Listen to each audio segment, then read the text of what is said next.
Welcome to today's lecture. In today's class, we are going to see Unit 4. What are all the topics which we are going to cover in Unit 4 are noise in AM receiver, particularly in DSP-FC, DSP-SC and single sideband modulation suppressed carrier.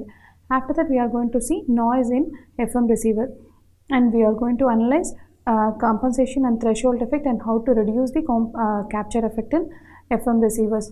And we are going to see pre-emphasis and de-emphasis. So these are the topics which we are going to cover in Unit 4. The topic of Unit 4 is noise performance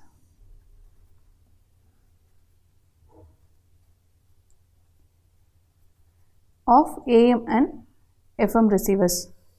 Earlier we have seen AM modulation in Unit 1, FM modulation in Unit 2, and we have seen how to analyze the noise in Unit 3. Now we are going to use the formulas which we have learned in Unit 3, and we are going to analyze how this noise is affecting in the communication system when we apply analog modulation particularly in amplitude modulation and also in FM modulation. First we will see the receiver model, how the receiver is modeled.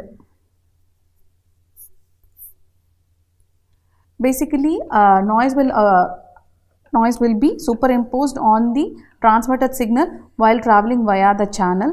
What are all the possibilities?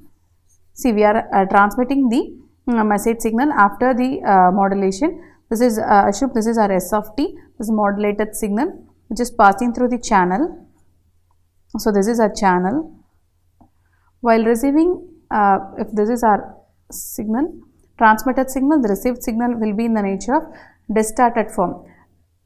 So in the receiver section, we have to nullify this distortion. And what are all the possibilities for this distortion? One is due to the noise accumulated while traveling from transmitter to receiver in the channel, due to the external noise, which are all we have earlier studied: atmospheric noise, extraterrestrial noise, and also man-made noise. And also there are possibilities of some internal noise which is generally generated in the front end part of the receiver. Therefore, we have to design a system in such a way that these noise characteristics should be studied and these noise characteristics should be nullified. Therefore, we have to model the noise parameter in the channel as well as in the receiver side. We are going to model the channel noise as AWGN. What is AWGN? Additive white Gaussian noise. What is the property of white noise? Additive white Gaussian noise. We already know the property of white noise. What the property of white noise is? We have studied the power spectral density N0 by 2, that is SW of F. For all the frequencies ranging from minus infinity to plus infinity, our power spectral density for all the frequencies will be constant. It means that white noise component is affecting equally for all the frequencies from minus infinity to plus infinity. Therefore, we are exploiting this factor and utilizing this model for the channel noise. And the model can be drawn as, see, this is our S of t, our modulated signal.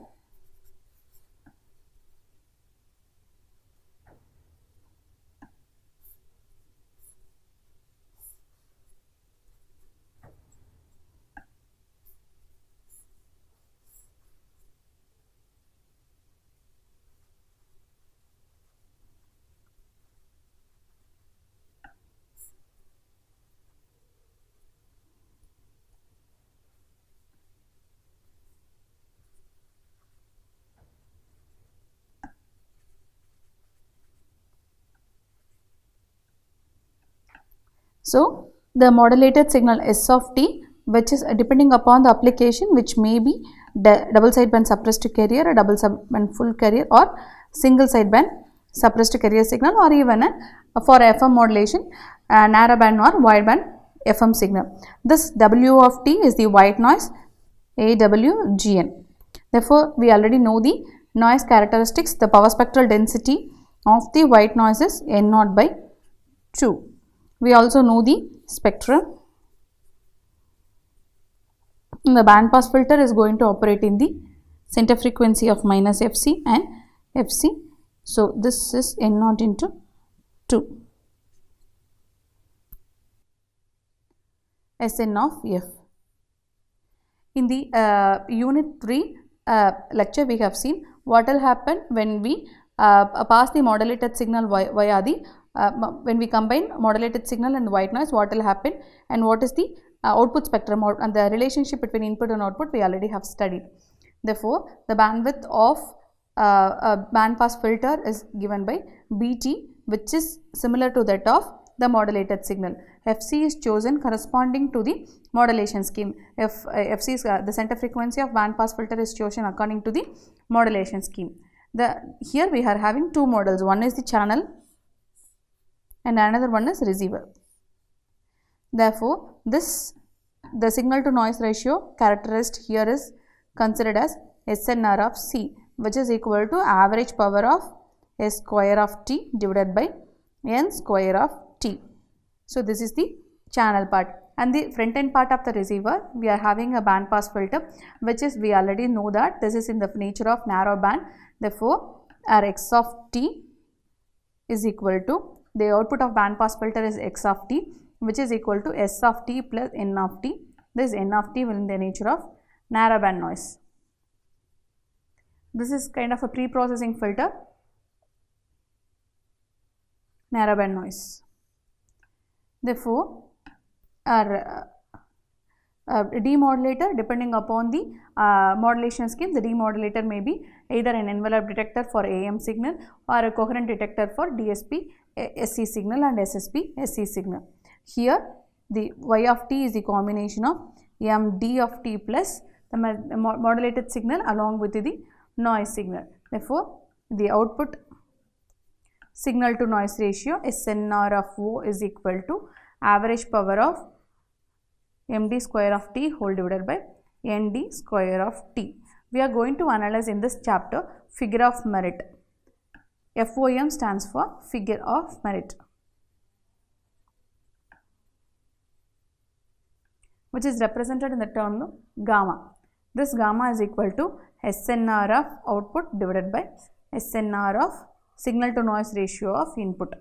We are going to analyze, first we are going to find out SNR of C, and then that is signal to noise ratio of the channel and signal to noise ratio of the output, and by using the figure of merit formula we are going to analyze the ratio of output with respect to input, and if our gamma value is equal to 1 and if our gamma value is greater than 1, then these two are permissible. That is, this is permissible, or figure of merit, the permissible communication system technique, and this is desirable. We always desire for our figure of merit should be greater than 1. If suppose our gamma value is less than 1, then this is not permissible. So for each and every modulation technique, we are going to analyze the signal to noise ratio of the channel, signal to noise ratio of the output, and we are going to conclude whether our modulation scheme is coming under permissible or not permissible parameter. And before going to see the derivation part, we will see some of the important relations which we are going to use frequently for calculating the average power. The first one is average power of M of T, that is our message signal. How to obtain the average power for M of T? M square of T whole square is equal to Pm. And the second one is, if we have an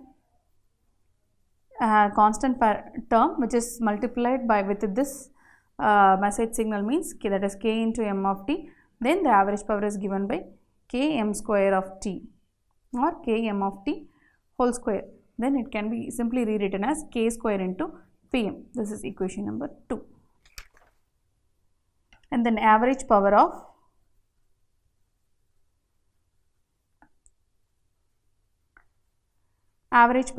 AM cos 2 pi FMT. Then if we have written separately as AM and cos 2 pi FMT, then the average power is magnitude. Therefore, AM cos 2 pi fmt whole square, that is equal to AM by root 2 whole square, which is nothing but AM square divided by 2. This is equation number 3. If suppose this term is multiplied, that is average power of, how can we identify the average power for this term? K into M of t into cos 2 pi fm t. We already know K into M of t is K square into Pm.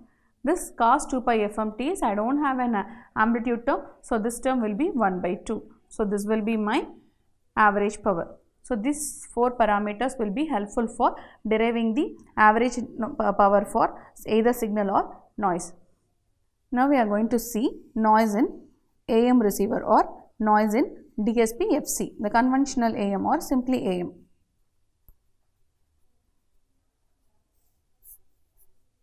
Noise in AM receiver or DSP FC.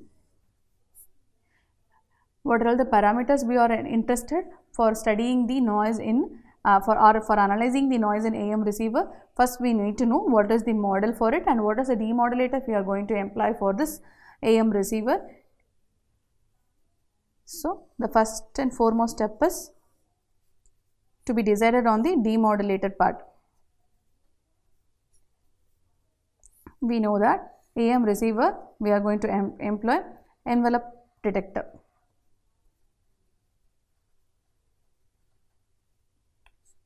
The output is Y of t. Our input is S of t. So this is our noise W of t, AWGN. We can separate this part as channel and receiver, or correct, totally it is altogether it can be represented as an receiver model, and here the output of band pass filter is X of t is equal to S of t plus N of t, and this Y of t is equal to M d of t plus N d of t. So this is the receiver model for conventional AM receiver. Therefore we are going to analyze the noise characteristics in SNR. We have to analyze what is SNR of C and what is SNR of O, that is signal to noise ratio at the output side and the channel side, and we have to identify the figure of merit.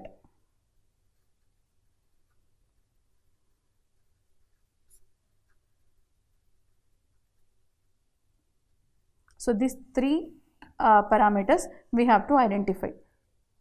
First, to identify SNR, signal to noise ratio of the channel, we must know the time domain expression for the S of t. What is the expression for S of t? S of t is equal to AC 1 plus Ka M of t in cos 2 pi FCT. So this is our time domain expression for double sideband full carrier signal. Therefore, we have to identify the average power for S of t. Average power for S of t is equal to S square of t, which is nothing but the all the terms which are all constituting the power, that is AC square divided by 2 plus AC into Ka M of t cos 2 pi FCT. This can be written as AC square Ka square. This M of t can be written as Pm cos 2 pi, using the relations we have studied earlier, cos 2 pi FCT, therefore divided by 2. Therefore, this can be simplified as AC square by 2 1 plus Ka square Pm whole divided by 2. The second parameter is average power of noise N of t, white noise, N square of t, which is equal to N naught into W, that is area under the power spectral density. This is our Sn of f, this is our N naught by 2 amplitude, and this center frequency is minus Fc, and here it is Fc. n0 by 2 into 2w, which will be equal to n0 into w. Therefore, by using this average powers, we have to identify SNR of C, which will be equal to AC square divided by 2, 1 plus Ka square Pm divided by 2 whole divided by N0 into W. So, this is our signal to noise ratio in the channel side. This can also be rewritten as AC square divided by 2 N0 into W 1 plus Ka square Pm whole divided by 2. Right. Now, we have to identify what is the signal to noise ratio in the output end. For that, we have to identify what is the demodulator part we are going to use. Conventional AM, the demodulator mostly follow technique in the detection side is envelope detector. Therefore, we know the characteristics of the envelope detector. It will detect only the envelope of the signal. The output of the envelope detector is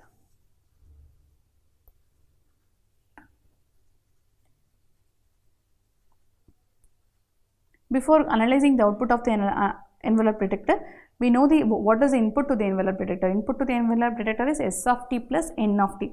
What is this N of t? N of t is the narrowband noise. Then narrowband noise, it needs to be represented in phase and quadrature component. Therefore, NC of t cos 2 pi fct minus N S of t sin 2 pi fct. These two terms can also be represented as instead of S quadrature and instead of C I. C for cosine short of and S for sine. You can also refer these two terms instead of referring NC of t and NS of t. You can also refer by using the convention NI of t and NQ of t. So, this is needed for analyzing the input of the envelope detector. Therefore, our X of t is equal to S of t plus N of t, or S of t is equal to AC 1 plus Ka M of t cos 2 pi fct plus NC of t cos 2 pi fct minus of Ns of t sin 2 pi fct. So, this is our input. Then what will be the output? We know the phasor diagram with respect to the 2fc 2 pi fct. This constitutes our AC 1 plus Kc M of t, the amplitude part, and the remaining part is Nc of t. This is our Ns of t due to the quadrature component. This is due to our modulated signal S of t, and this is due to our narrow band noise. The characteristic is NC of t and Ns of t. So, this is our R of t envelope part, and this is our phase component R of t and C of t. The final X of t is due to the both S of t and N of t. From the phasor diagram, we can easily infer that our carrier amplitude is very greater than Ns of t and also Nc of t due to in phase and quadrature component. Therefore, output of envelope detector is simply we can write Y of t is equal to envelope or magnitude of X of t. This stands for envelope or magnitude. Here, square root of AC 1 plus Ka M of t plus Nc of t. So, this is altogether this total component AC 1 plus Kc M, Ka M of t into Nc of t. So, this to plus whole square Ns square of t. Since the observation is amplitude of the carrier power is greater when compared to the in phase and quadrature component, our Y of t can be rewritten as AC 1 plus Ka m of t plus Nc of t. So since this part is comparatively smaller, we can take only this part, therefore square root and whole square will be get cancelled. Our y of t is equal to AC 1 plus Ka m of t plus Nc of t. The DC component can be removed by filtering, therefore the DC component is only AC plus AC Ka m of t plus Nc of t. So here this is our AC Ka m of t plus Nc of t. So this is our DC term which will be removed. Therefore our y of t is equal to AC Ka m of t plus Nc of t. This term is referred as md of t, demodulated signal, and this is our nd of t, which is the noise signal. Therefore our y of t is equal to AC Ka m of t plus, we know that, need not write again. Therefore we have to identify the average power for md of t. Md of t whole square is equal to AC square Ka square into Pm. Similarly Nd of t whole square is equal to 2N0 into W. How it came means, we have to analyze the power spectral density curve of the here we have an followed by a low pass filter, that is post detection filter. We have to analyze the power spectral density of this post detection filter. The characteristics of that post detection filter will be minus W2 plus Wn0. Therefore post detection filter, this will be in the nature of low pass filter.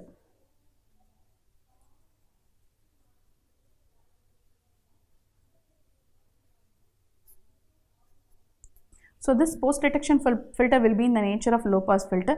Therefore the area under the power spectral density is N0 into 2W, which is written as 2 into N0W. Therefore our signal to noise ratio SNR of output is equal to AC square Ka square Pm whole divided by 2N0 into W. Therefore we have arrived these two parts. What is our SNR of C? That is equal to AC square 2N0 by W into 1 plus Ka square Pm by 2. What is our signal to noise ratio at the output? AC square Ka square Pm into 2N0 into W. What is our final part? We have to identify what is our figure of merit.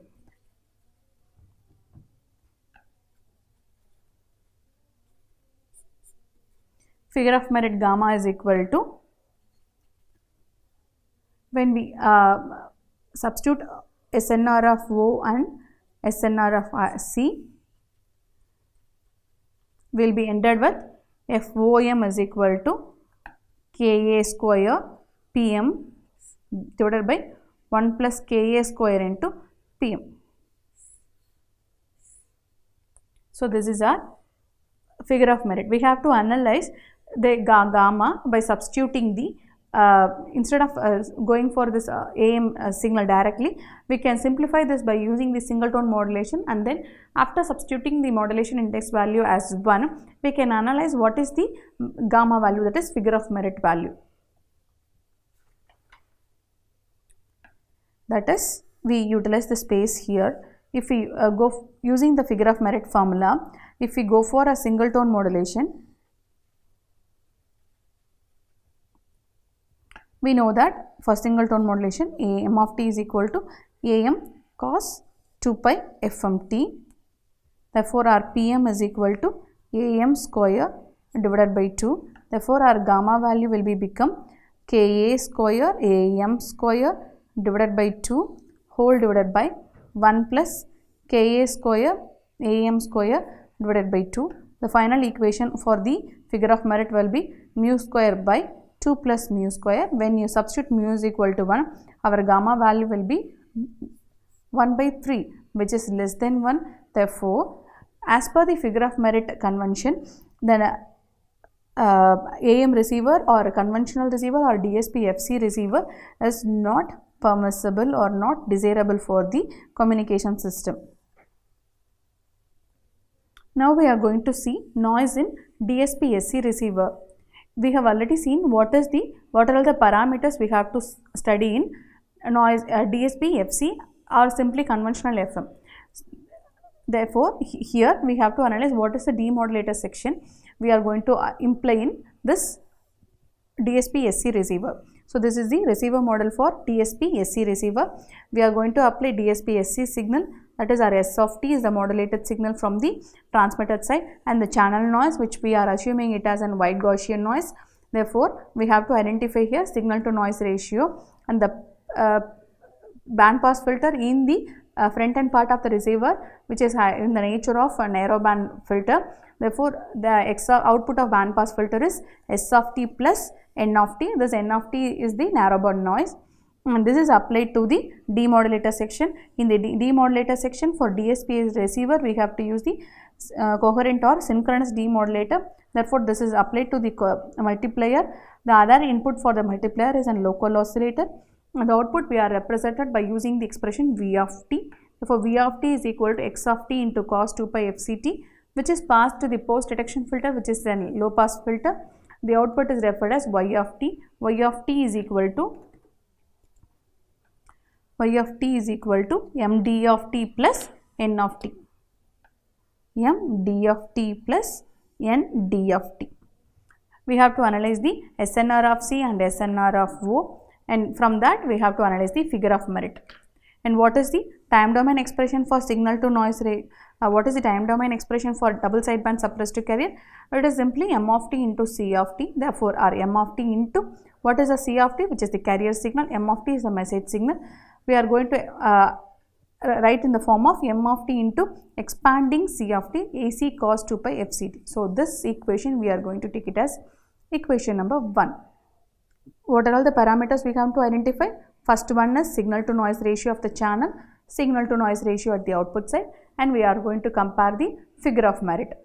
As we have done in the previous part, we have to analyze the average power of signal and the average power of noise. Average power of signal, which is constituted by two terms, one is due to the message and another one is due to the carrier.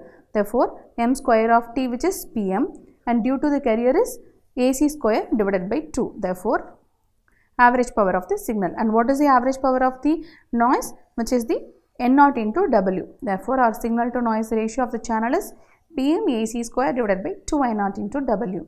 And what is the time domain expression for this narrow band noise, which is expressed in terms of in phase and quadrature component. And then we can simply multiply the S of T plus N of T into cos 2 pi FCT to obtain the multiplier output. The multiplier output is M of T AC cos square 2 pi FCT plus NC of T cos 2 pi FCT minus NS of T into sin 2 pi FCT. By using the trigonometric formulas, we can easily simplify this expression as M of T AC by 2 plus M of T AC by 2 cos 4 pi FCT plus NCT by 2 plus NCT by 2 cos 4 pi FCT minus NS of T divided by 2 sin 4 pi FCT, and this output is passed through the low pass filter. The nature of low pass filter is to filter out the high frequency components. Therefore, all these high frequency components will be filtered through the low pass filter. Only the components which are having low frequency will be passed through this. Therefore, Y of T is equal to, that is the output of the demodulator, we are referring it as Y of T. Y of T is equal to M of T AC by 2 plus NCT divided by 2. From these two terms, we can easily identify this first part is the demodulated signal and the second part is due to the noise. Therefore, the average power of, we have to identify signal to noise ratio at the output. In order to identify that, we have to calculate the average power for both.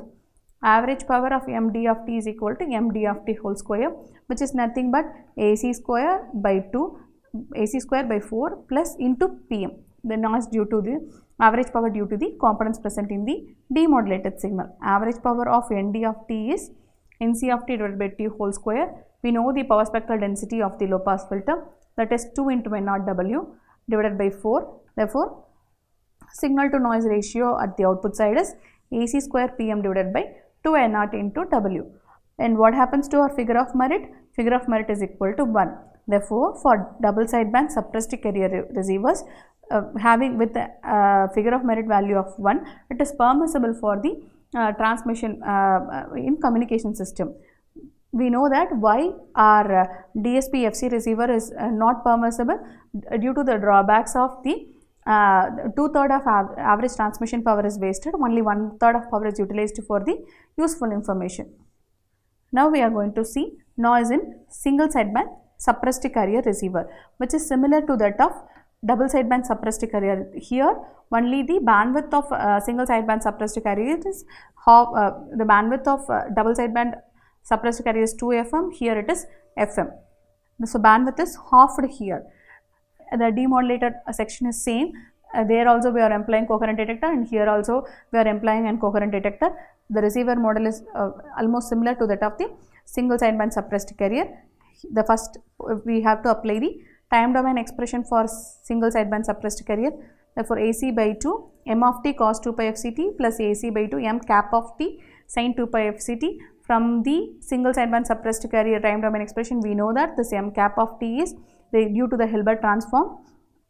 That is, for both the m of t and n cap of t, the magnitude part will be same, only both the components will be different, phased by 90 degree. We know the spectrum for message as well as the output of the SSPSC signal. In order to identify the power average power, we know the m of t and m cap of t are having the same average power, which is due to the magnitude and power spectral density are identical for both the components, only they both will be differed in the phase component. Therefore, signal to noise ratio of channel is given by AC square PM divided by 4, and similarly for the noise, which is N0 into W, it can be written as AC square PM divided by 4 N0 into W. This is for the channel part. And what is the signal to noise ratio of the output? After the signal is received, we are assuming we are inducing the white noise Gaussian noise into the modulated signal. Therefore, the front end of part of the receiver is receiving the signal with the white Gaussian noise, which is passing through the pre-processing filter, which is having the nature of narrowband filter. Therefore, our N of t is expressed in terms of NC of t and N of S of t, that is in phase and quadrature component. Here we are having a slight change, as we have seen already in the DSP-FC and also in the DSP-SC. We have simply mentioned F, but here we have to use it half of the bandwidth, that is the center frequency of the band pass filter here is Fc minus W by 2. This is due to the component here. We are going to filter out only these components, the upper sideband component of this single sideband suppressed carrier, lower sideband component of single sideband suppressed carrier. Therefore, the center frequency of this narrowband filter must be Fc minus W of t. Therefore, 2 pi Fc minus W of t here. What will be the output of the multiplier, which have simply x of t into cos 2 pi Fct. After passing through the post detection low pass filter, all the high frequency components will be filtered through. Only the all these components will be nullified here. That is, only the low frequency components will be passed through the low pass filter.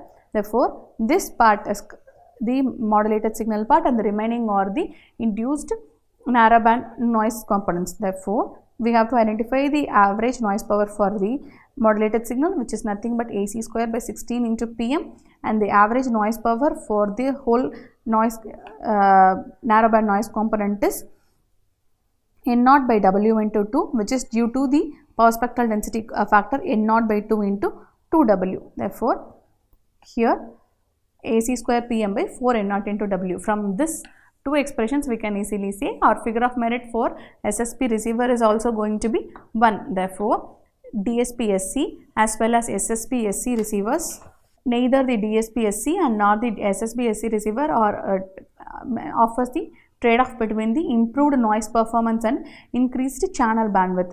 In conventional AM receiver, our gamma value is equal to 1 by 3. Therefore, AM system must transmit 3 times as much as average power as suppressed carrier system to achieve same quality of performance.